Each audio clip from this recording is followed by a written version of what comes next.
early 1944, East China.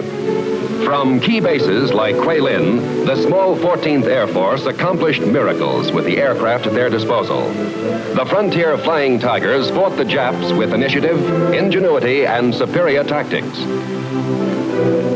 General Claire Chennault's Air Force suffered chronic shortages.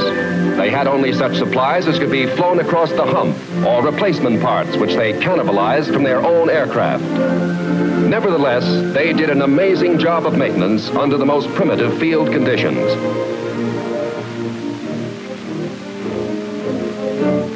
Despite the lack of gasoline, equipment, and personnel, they ran effective fighter and bomber operations along a 5,000-mile front.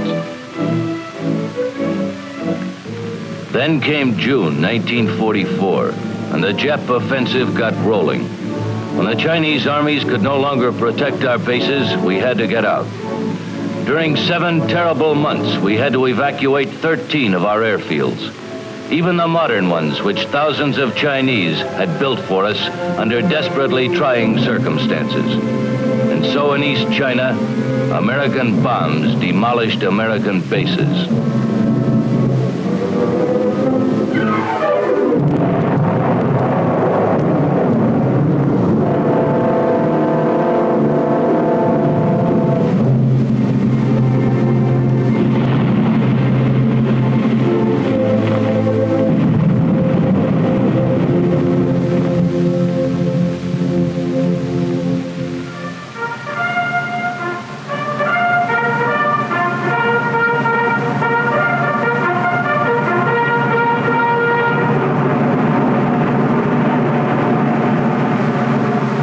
While the 14th Air Force, tasting temporary defeat, regrouped at other bases in China, the 5th Air Force advanced in the Pacific.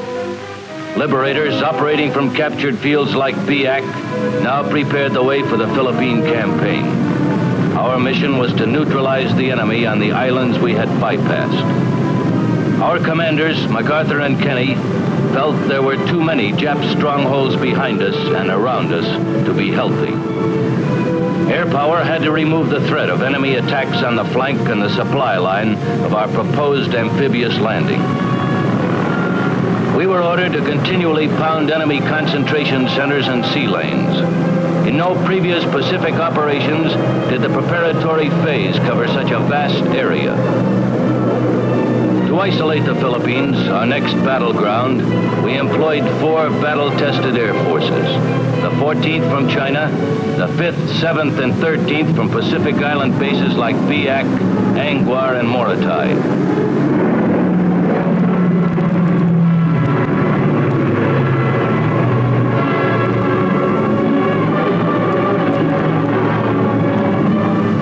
Pacific warfare was island warfare.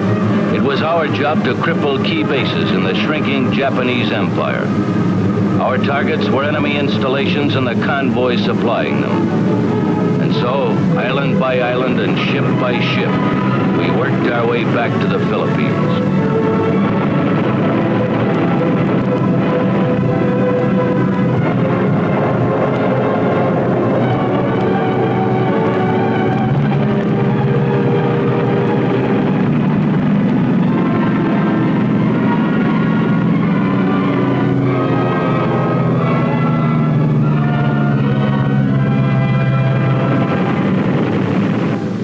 Dropping bombs from minimum altitude was no longer risky because of General Kenny's idea, attaching parachutes to fragmentation bombs.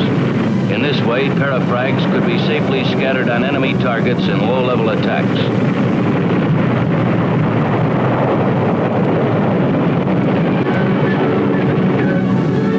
As the enemy built new airstrips to protect the Philippines, our concerted attacks from distant bases pounded them to rubble.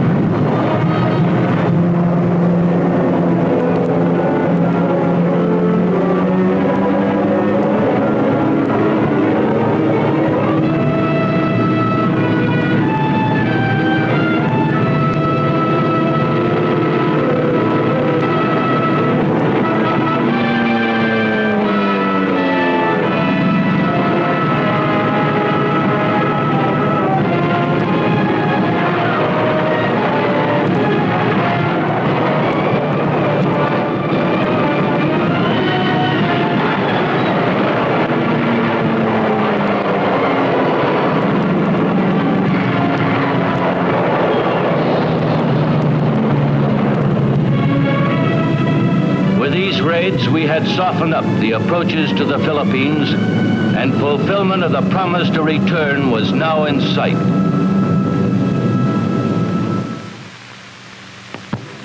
On 19 October, an Allied armada of combat and assault vessels maneuvered in Philippine waters.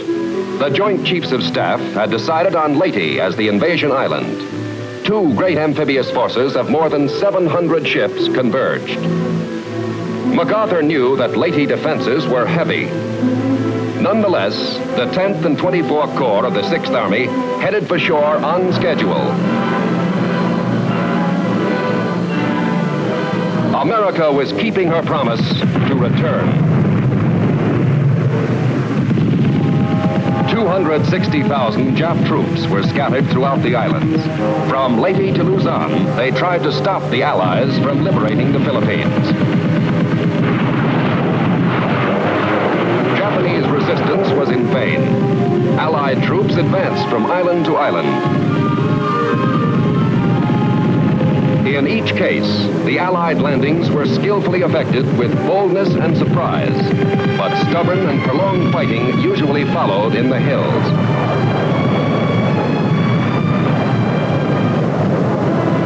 It took 2 months of bloody battle to secure Leyte.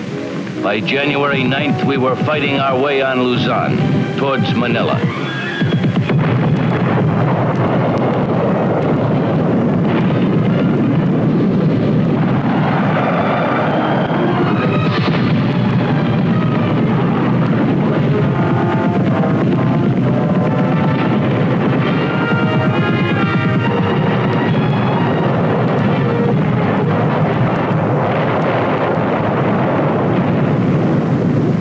The hills of Luzon were a problem ready-made for an air power assist. In cooperation with ground units, we flew tactical missions against Japs holed up in mountain caves. Ground radio control directed our bombing.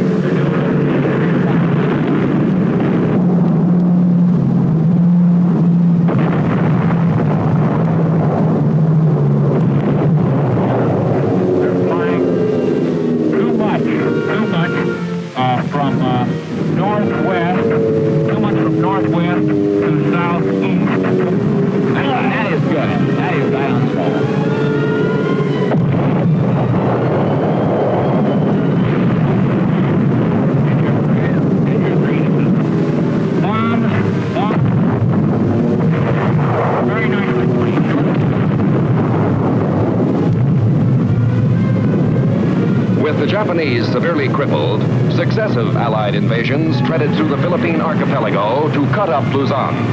U.S. troops and Philippine guerrillas under MacArthur's direction fought many battles supported by General Kenny's Air Force. Next came the Rock. Corregidor had special meaning for General MacArthur. He remembered Skinny Wainwright and his men who had suffered 5 months of battle, 28 days of siege, surrender, and the death march. For them, there was a score to settle. The most spectacular air action of the Luzon campaign was this pre-invasion bombing and recapture of Corregidor. General Kenny had proposed that it be retaken from the air. The Blitz started January 23rd with the 13th Air Force dropping 500-pound bombs. The 7th Air Force hit the target from Palau. Veterans of the 5th Air Force joined in hammering the Guardian Fortress of Manila Bay.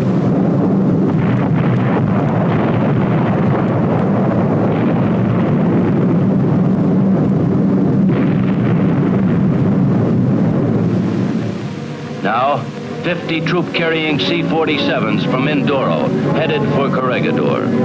The proposed air landing was perilous and problematical. We were about to retake a citadel built before the war by Americans who tried to make it impregnable. We hoped that the month of continuous bombing had softened the Rock. 2,065 men faced the ticklish job of jumping into an extremely short and narrow area, a rugged target surrounded by sheer cliffs.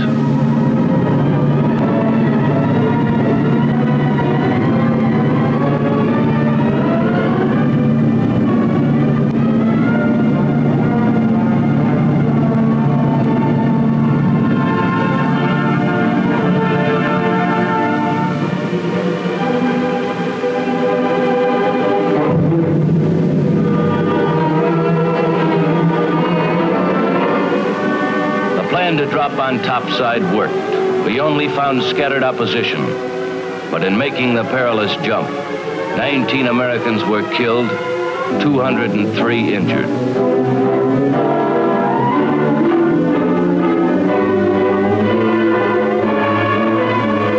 The corregidor return drama developed along the classic Allied pattern in the art of trimphibious warfare.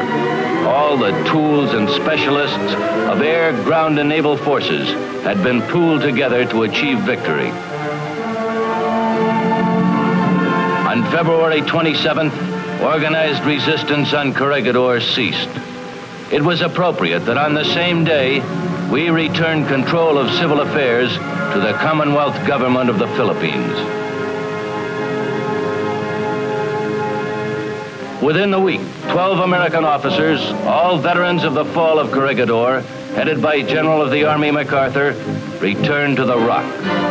They came to pay formal tribute to troops of the 503rd Paratroop and 34th Infantry Regiments who captured it. In his remarks, MacArthur said, "Hoist the colors and let no enemy ever haul them down."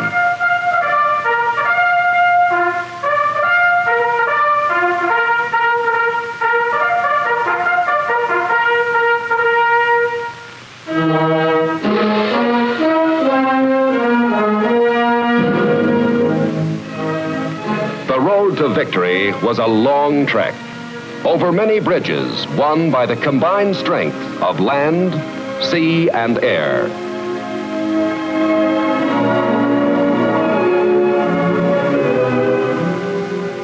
Leading the way in pushing the Jap aggressor back to his home islands and crushing his dreams of empire was the United States Air Force.